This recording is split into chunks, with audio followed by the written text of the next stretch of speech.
Assalamualaikum warahmatullahi wabarakatuh. Perkenalkan, nama saya Ahmad Lutfi Jalani. Kembali lagi di channelnya BH Bincang Horor.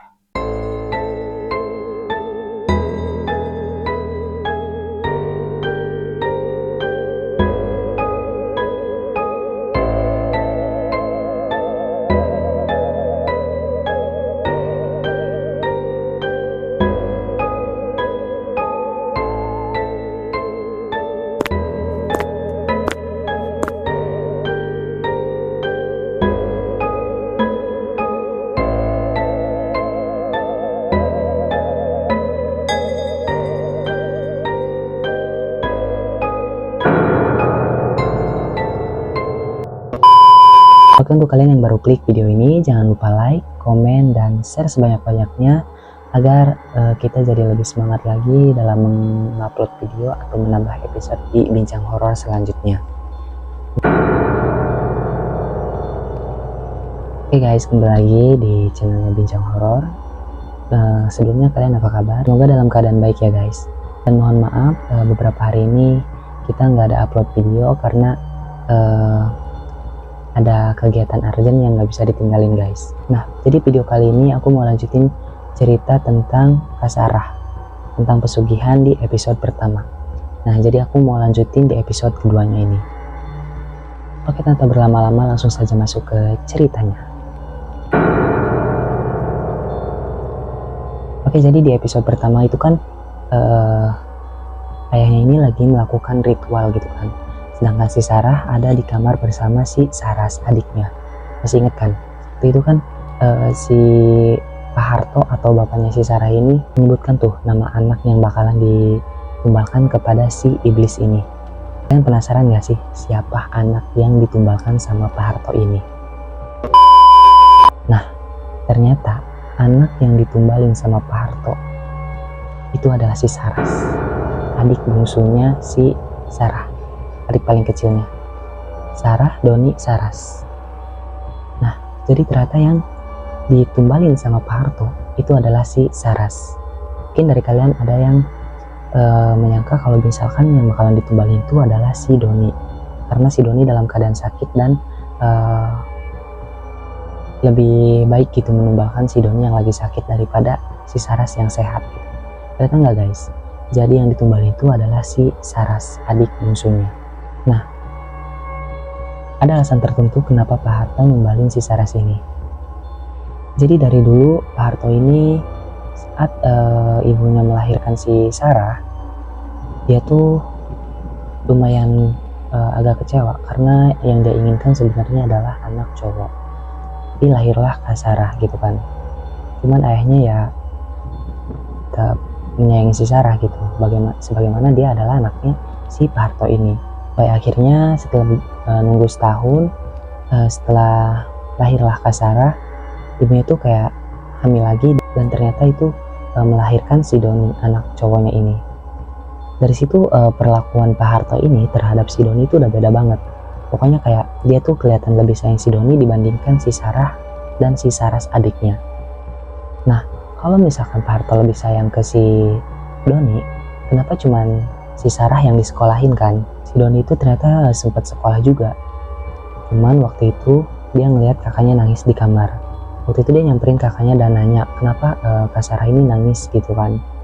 Nah, ternyata Kak Sarah nangis tuh gara-gara bapaknya nyuruh dia berhenti sekolah karena keadaan keuangan atau ekonomi keluarganya itu lagi sulit gitu. Terus si Sarah bilang kan, kenapa cuman aku yang disuruh berhenti gitu, kenapa Doni masih tetap lanjut gitu. Terus bapaknya bilang kalau misalkan si Doni ini anak cowok, jadi dia yang bakalan ngelanjutin pokoknya dia yang paling nanti jadi tulang punggung kan. Makanya kenapa si Doni ini yang disuruh lanjutin sekolah. Nah, ngedengar cerita kakaknya, si Doni alhasil bilanglah ke Pak Harto ini agar biar Kak Sarah yang ngelanjutin sekolah dan dia yang bantuin jualannya Pak Harto. Awalnya Pak Harto nolak, dia nggak mau misalkan kalau anak cowoknya tuh berhenti sekolah. Tapi gara-gara dibujuk sama si Doni ini, akhirnya Pak Harto bersedialah untuk si Sarah ini yang sekolah dan si Doni yang bantuin Pak Harto jualan. Oke, singkat cerita, waktu itu Pak Harto ini menumbangkan si Saras. Ritual itu pun selesai dan Pak Harto pamit ke si Sarah yang ada di kamar. Dia pamit untuk pergi ke rumah sakit untuk jengukin si Doni dan gantian gitu sama ibunya si Sarah yang di rumah sakit. Jadi gantian jagain si Doni. Nah udah tuh Pak Harto pergi dan nitip pesan ke si Sarah. Dia bilang kayak gini, "Nak, jaga diri baik-baik, Bapak mau pergi ke rumah sakit dulu dan jangan buka gudang sama sekali. Entah kamu mau ngambil apa, pokoknya tunggu Bapak pulang baru kamu boleh ngambil barang yang ada di gudang." Pokoknya Pak Harto bilang kayak gitu. Dia nitip pesan buat si Sarah ini jangan buka gudang sama sekali. Terus si Sarah ngeiyain aja, tapi dalam hati si Sarah dia tuh kayak, kenapa nggak boleh dibuka? Lawang biasanya bisa kok dibuka, nggak perlu izin sama bapak gitu. Dia mikir kayak, biasanya juga nggak apa-apa gitu, gudang ini tuh dibuka. Tapi kenapa sekarang harus ada larangan jangan dibuka dan harus nunggu bapak gitu kalau misalkan mau dibuka. Nah udah tuh Pak Harto akhirnya pergi ke rumah sakit. Si Sarah tuh ya biasa menjalani dia menjalanin ya aktivitas kayak biasa. Di pagi hari ya biasa aja, nggak ada kejadian apa-apa dan dia kayak beraktivitas kayak biasa ya, nyapu, masak gitu kan. Terus adiknya juga kayak biasa aja, kayak pokoknya si Sarah ini ngabisin waktu sama si adiknya yang namanya Saras ini. Di sore hari, tepatnya jam 5 sore, si Sarah kayak ngalamin gangguan, kayak tiba-tiba tuh kayak ada bayangan yang lewat gitu di belakangnya dia. Terus kayak ada bisikan, pokoknya bisikannya nggak jelas, dia ngomong cepet, kayak bisikan tapi ngomongnya cepet gitu, ngerti gak sih? Kayak bisikan terus ada bayangan juga kan yang lewat di belakangnya dia. Terus kayak gorden tuh kayak ketiup angin kenceng, padahal dari luar tuh nggak ada angin kenceng sama sekali gitu. Nah puncaknya menjelang maghrib, adiknya tuh lagi di kamar, itu kayak lagi tidur sore gitu kan. Nah si Sarah ini lagi di depan, dia tuh kayak lagi mau, pokoknya kalau mau menjelang maghrib gitu kan, dia kayak nutup gorden, nutup pintu gitu kan. Nah dia ngelakuin itu dan tiba-tiba si Saras, adik bungsunya, itu teriak kenceng banget. Dia kayak teriak kesakitan gitu. Di situ si Sarah panik banget dan langsung ngecek ke kamar. Dan kalian tahu nggak apa yang terjadi sama si Saras? Nah guys, jadi yang dilihat si Saras waktu ngecek adiknya itu, dia ngelihat sosok tinggi, berbulu lebat, matanya merah dan mulutnya robek bertaring gitu, yang lagi ngehisap darah adiknya ini. Dia nggak tahu, dia kayak pokoknya ngelihat itu, dia ngehisap darah adiknya ini. Di situ si Sarah langsung pingsan. Dan saat dia siuman, di rumah itu udah ramai banget, udah banyak warga yang datang ke rumahnya. Di sela-sela bingungnya dia ngedenger tangisan ibunya, yang ibunya tuh bilang kayak gini, "Dek, kamu jangan tinggalin ibu. Kenapa kamu harus tinggalin ibu?" Itu sambil nangis ibunya. Ngedenger itu, si Saras panik dan langsung ngecek ke kamarnya. Ibunya tuh kayak baru pulang dari rumah sakit, kan gantian sama bapaknya kan. Nah, itu si Sarah ngecek ke kamarnya. Dan yang dia lihat, bener guys, adiknya si Saras, dia meninggal dunia, badannya pucat, terus kayak dingin banget, tubuhnya kaku. Dan ada bekas gigitan sama cakaran di tubuhnya si Saras ini. Terus ibunya yang ngelihat si Sarah yang datang ke kamar itu, dia nanya, "Kak, apa yang terjadi sama adik kamu? Kok bisa adik kamu kayak gini?" gitu kan, ucap si ibunya si Sarah ini. Terus si Sarah tuh bilang kayak, "Iya bu, tadi aku ngelihat ada sosok." Baru si Sarah ini mau menjelaskan kalau dia melihat sosok itu, tiba-tiba ada Pak Harto yang datang dan langsung motong pembicaraannya si Sarah ini. Dia langsung bilang kayak gini, "Mungkin kalau luka kayak gini, itu tuh bekas hewan buas, karena sebelum Bapak berangkat, Bapak ngelihat ada harimau di belakang rumah. Ya mungkin ini adalah ulah binatang tersebut gitu." Si Sarah yang dengar bapaknya itu, dia sebenarnya aneh, kayak kalau misalkan ini sama hewan buas, kenapa kayak badannya tuh nggak ada yang robek sama sekali gitu, kayak cuma bekas ada cakaran sama gigitan aja kan. Terus kayak Kalau misalkan sama harimau kan ya pasti ada yang dimakan gitu kan. Ini enggak, ini badannya tetap utuh bersih, cuman ada itu bekas gigitan, kayak bekas gigitan di leher atau hisapan gitu loh, dan cakaran di badannya. Si Sarah udah janggal banget di situ sama sikap ayahnya ini. Terus bapaknya juga bilang, udah, lebih baik segera dimakamkan jasadnya Saras ini. Kasian juga sama jasad Sarasnya kalau misalkan kita menunda-nunda untuk dimakamkan gitu. Nah, singkat cerita si jasadnya Saras ini udah dimandiin, udah disolatin, pokoknya udah dimakamin ya. Nah, di malam hari setelah pemakaman si Saras ini, biasanya kan kalau di daerah kita tuh ada yang tahlil gitu kan ya, 7 hari setelah kematian kan, kayak ngaji bersama gitu di malam harinya. Nah, sama di si Saras juga ada tahlil nih. Kalau di daerah kalian ada tahlil juga nggak, Wak? Dan untuk kalian yang tahu tahlil itu apa, tulis di komen biar orang yang nggak tahu tahlil jadi tahu gitu. Di malam hari setelah pemakaman si Saras, diadainlah tahlil 7 hari 6 hari 7 malam atau 7 hari 7 malam, pokoknya kayak gitulah ya. Diadain tahlil, dan di malam pertama itu di pengajian ini tuh lancar dan gak ada gangguan sama sekali. Tapi di malam hari setelah tahlil ini selesai, si Sarah yang lagi tidur, dia tuh dimimpiin didatengin sama sosok adiknya si Saras ini. Di mimpinya itu si Sarah ngeliat adiknya ini, dia tuh ngomong kayak gini ke si Sarah, "Kak, hati-hati ya, aku takut kalau misalkan ini giliran kakak." Pokoknya sosok itu ngomong kayak gitu. Itu kayak apa ya, ngingetin si Sarah buat berhati-hati. Tapi Sarah nggak tahu ini hati-hati buat apa dan giliran apa gitu, apa yang dimaksud sama si adiknya ini di dalam mimpinya gitu. Dia nggak tahu sama sekali. Di malam keduanya si Sarah kembali dimimpin sama adiknya ini. Pokoknya adiknya itu ngomong hal yang sama kayak tadi. Dia tuh nyuruh berhati-hati ke si Sarah. Di malam ketiga, keempat, kelima, dan keenam sama. Dia tetap didatengin sama adiknya ini dan ngomong hal yang sama untuk berhati-hati dan takut kalau ini tuh giliran Kak Sarah gitu katanya kan. Nah, pokoknya dia ngulangin hal yang sama, dan di malam ketujuh dia tetap didatengin sama sosok adiknya ini di dalam mimpi. Tapi dia ngomongnya bukan kayak kemarin. Dia ngomong kayak gini, "Kalau Kak Sarah mau selamat, hancurin itu di gudang. Aku takut kalau terjadi apa-apa sama Kak Sarah. Aku takut kalau kakak ngalamin hal yang sama kayak aku." Dia bilang kayak gitu di mimpinya yang ketujuh ini. Di situ dia mulai aneh. Dari mimpi itu, si Sarah bangun dan dia dalam keadaan berkeringat. Dia kayak, kenapa gua terus dimimpiin gitu kan sama si Saras ini. Dan dia bilang gudang. Sarah mulai ngerasain ada yang janggal di gudang itu. Dari mimpi malam ketujuh itu, si Saras mulai penasaran ingin ngecek gudang yang dilarang sama bapaknya ini. Karena dia udah kayak ngerasa aneh banget, kenapa tiba-tiba gudang ini dilarang buat dibuka sama dia gitu kan. Orang biasanya bisa gitu kan tanpa izin juga.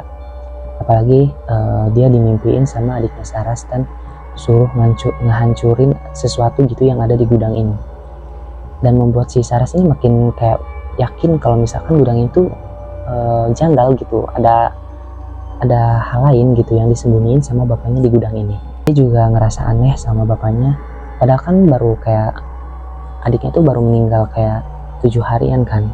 Tapi di situ bapaknya udah kayak beli kulkas, beli TV, terus juga pokoknya dia kayak beli alat-alat elektronik lain lah, kayak motor juga dia sempat beli motor kan. Di situ dia si Sarah ini mulai aneh gitu.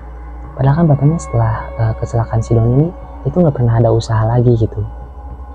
Nah, singkat cerita, keesokan paginya ayah sama ibunya ini izin ke si Sarah untuk menjenguk si Doni ke rumah sakit.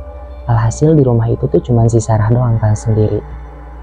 Nah, si Sarah ngemanfaatin momen itu buat ngecek gudang yang menurut dia janggal gitu kan. Dia juga udah penasaran banget dan pengen cepet-cepet kayak ngebuka gudang ini gitu. Dia udah penasaran banget. Saat si Sarah mau ngecek ke gudang ini, ternyata pintunya itu dikunci. Tapi untungnya dia tahu kalau misalkan bapaknya ini sering nyimpen kunci itu di bawah vas bunga kan. Nah, akhirnya dia ngecek dan benar ada kuncinya di situ. Alhasil si Sarah langsung buka kuncinya, dan saat dia membuka kunci itu, tercium bau busuk di dalam gudang tersebut. Dan dia ngelihat ada beberapa sesajen kayak bunga yang udah layu banget, bunga 7 rupa yang udah layu. Terus kayak ada juga dupa yang masih nyala, lilin yang masih hidup juga. Terus sama dia ngelihat foto si Saras di dalam sesajen itu. Dia pokoknya ngelihat ada foto si Saras di dalam sesajen itu. Dia kaget, kok ini foto Saras bisa ada di sini gitu. Selain nemuin foto si Saras, si Sarah ini ngelihat ada gumpalan kayak bungkusan kain putih yang dililit gitu, kayaknya pokoknya dibuntel gitu, diikat. Nah, Sarah penasaran dan ngambil gumpalan kain putih itu. Saat dia pegang, tuh aromanya busuk banget dan kayak nyengat banget gitu, sampai satu ruangan tuh bener-bener bau busuk gitu. Terus di situ si Sarah dengar bisikan yang gak asing banget suaranya. Dia ngomong kayak gini, dibakar aja kah gumpalan itu? Bisa jadi itu adalah perantara yang bisa membahayakan kakak. Dan mungkin itu juga yang udah merenggut nyawa aku, kak. Yang didengar si Saras itu ternyata adalah suaranya si Saras, adiknya si Sarah ini. Nah, mendengar bisikan itu, si Sarah langsung ngambil gumpalan putih itu dan langsung dibakarnya di luar rumah. Saat si gumpalan kain putih ini dibakar, dia ngedengar suara ledakan di gudang tersebut. Dia langsung segera ngecek ke gudang, takut kayak ada apa gitu kan. Nah, pas dicek, itu tuh pokoknya kayak alat sesajennya itu udah berantakan dan hancur. Lilinnya mati, dupanya juga pada mati semua. Pokoknya berantakan banget di gudang tersebut. Kayak bener ada ledakan gitu. Singkat cerita, si Sarah langsung bersihin gudang tersebut. Pokoknya dia mulai tata lagi dari awal gitu kan, kayak barang-barang ini di mana, dan dia ngebuang semua sesajen yang udah berantakan itu. Singkat cerita, dia ngedengar ada suara ambulan yang menuju ke rumahnya. Dia berpikir mungkin itu tuh si Doni yang udah pulang gitu, udah sehat gitu kan. Ternyata salah. Yang dia lihat itu tuh kedua orang tuanya yang dalam keadaan meninggal dunia. Nah, jasad orang tuanya langsung diturunkan ke rumahnya si Sarah ini, dan langsung kayak pokoknya disiapin untuk dimakamin hari itu juga. Si Sarah masih shock dan kaget banget melihat kedua jasad orang tuanya ini kan. Pokoknya dia shock banget di situ dan dia kayak pingsan. Pokoknya saat dia siuman itu kedua orang tuanya sudah siap untuk dimakamkan gitu. Dia pokoknya tetap nangis di situ dan kayak udah nggak bisa nahan rasa sedihnya juga kan. Kayak baru kemarin dia ditinggalin sama adiknya, sekarang dia ditinggalin sama kedua orang tuanya. Pasti dari kalian dari sini berpikir kayak apa yang terjadi sama kedua orang tuanya ini kan. Si Sarah nanya ke si Doni, ini dari POV-nya Doni ya.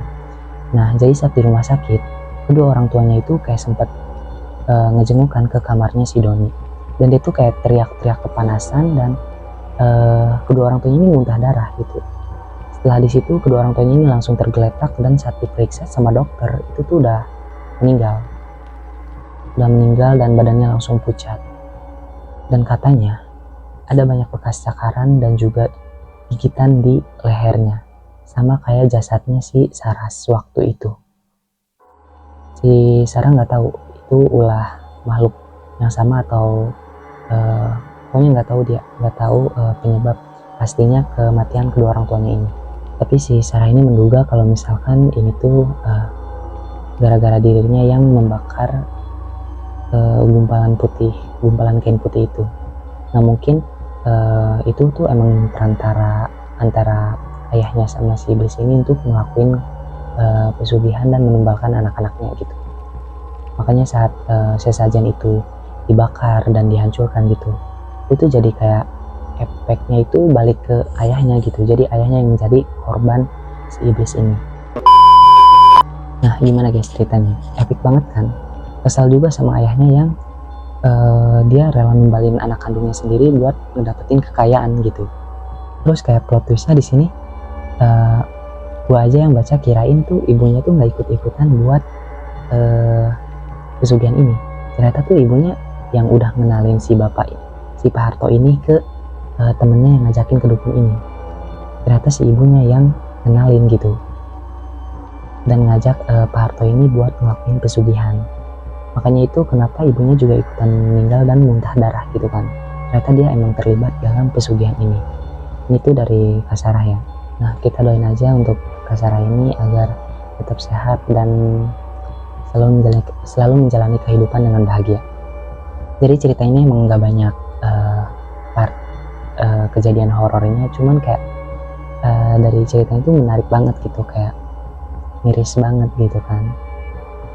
Oke, begitu dulu cerita kali ini. Jangan lupa like, komen, dan subscribe supaya kita bisa giat lagi dalam upload video dan berbagi cerita horor kepada kalian. Nah, sebentar lagi kita mendekati bulan puasa Ramadan dan nanti Bincang Horor bakalan ngadain episode spesial bulan Ramadan. Mulai dari tanggal 1 Maret bakalan ada uploadan video spesial bulan Ramadan.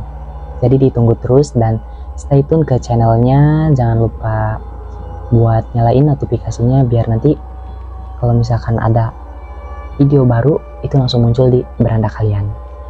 Jadi segitu aja. Thank you for watching guys. See you.